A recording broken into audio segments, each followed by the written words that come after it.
You hear that sound. It's designed to do one thing: get your heart racing. In any facility, it means trouble. Okay, the alarm's blaring. For most people, this is when panic kicks in. But for you, as a security professional, those first 15 seconds, they're everything. They literally define what happens next. So let me ask you, what's your first move? All right, take a deep breath. I'm your coach today, and here at the Corporate Security Leadership Academy, our mission is simple. We're going to turn that chaos into clarity. We're going to transform that feeling of panic into a rock-solid plan. So here's our game plan for today. We're going to walk through the 4 critical tests you'll face in a fire alarm situation. We'll start with those crucial first 15 seconds, then move to the 180-second investigation, cover the call for backup, and finally wrap up with executing the protocol. Stick with me, and by the end of this, you'll know exactly what to do. All right, let's get right into it. Section 1, the first 15 seconds. This is where it all begins.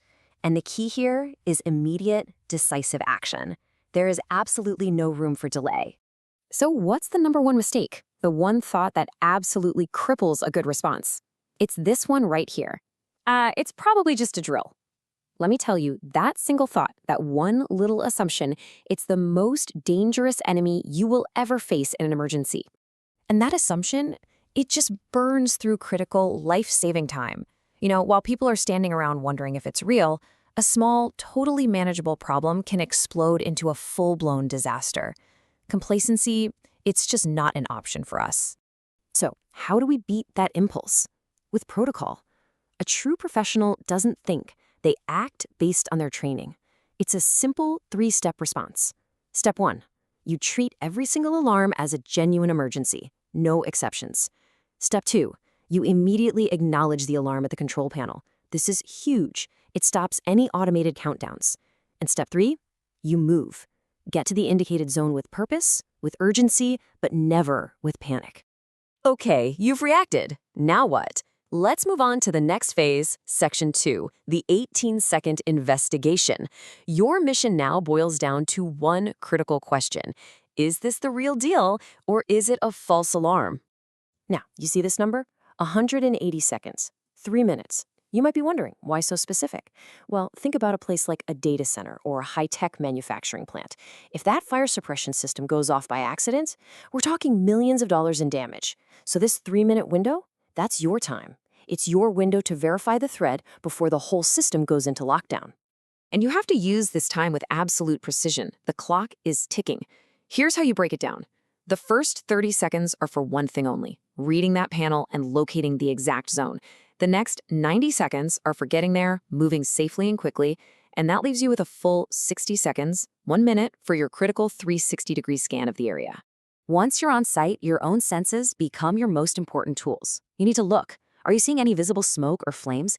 You need to smell. Do you smell ozone or that distinct scent of something electrical burning? You need to listen. Can you hear any crackling sounds? And finally, before you even think about opening a door, you feel it, always with the back of your hand.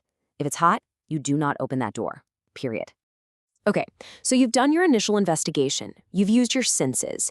Now comes the next critical test. Section 3, the call for backup. Let me be clear, in a crisis, how you communicate can make or break the entire response. I mean, we've all heard it, right? Someone gets on the radio, voice cracking, yelling, "There's a fire, come quick!" A call like that, it's worse than useless. It just injects panic and confusion into the situation. It gives your control room absolutely zero useful information. Where is here? What are you seeing? Now, let's compare that chaos to a real professional. Listen to the difference. Calm, clear, packed with information. Control, this is guard 1 at building A. Fire alarm activated, floor 3, zone 2. I am responding now. See? In one short transmission, control knows who you are, where the problem is, and what you're doing about it. That, right there, is the gold standard. All right, this brings us to the final, and you could say most critical part of the process. Section 4, executing the protocol. You've investigated, you've communicated, and now you have to make the command decision. Think of this as a fork in the road. Based on what you found, you're going to go down one of 2 very distinct paths. But your actions have to be deliberate. They have to follow the book. And take a look. Notice the one thing that both paths share: a detailed incident report. Let me repeat that. Documentation is absolutely non-negotiable. So let's say it was a false alarm. Your job is not over when you hit that reset button, not even close. Your professional duty is to figure out why it went off, document every single detail in your report, and make sure that system is 100% back to normal. But if it's a real fire, everything changes in a split second. Your priorities shift completely. It's no longer about the building or the equipment. It's about life safety. Period. Your mission becomes guiding the evacuation, communicating clearly with the fire department when they arrive, and giving them the critical intelligence you've already gathered. All right, let's wrap this up and bring it all together. Think of this as your professional debrief. This is where we move from just knowing the steps to truly becoming an expert. So here it is, your mastery checklist. Let's run through it. 1. Always treat every alarm as real.